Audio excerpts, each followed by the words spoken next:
әрбір адам өтіп көру керек бұл тесттен сіздің мойын омыртқаңыздың бұлшықеті қандай жағдайда, ішкі бұлшықеті. Егер ішкі бұлшықеті мойныңыздың әлсіз болса, мойын остеохондрозына апарып, протрузия грижаға апарып, басыңыз ауырады, қан қысымы көтеріледі және бас айналуы мүмкін. Ендеше басымызды осылай тұрған жағдайда екі жаққа бұрамыз. 1, 2, 3, 4, осылай 8 рет, 10 рет бұрамыз. Енді тестқа өлшеміз.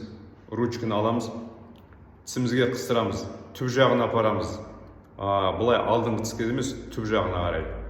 Түп жағына апарай қыстырамыз, сосын басымызды оңға, солға 5-6 рет бұрамыз.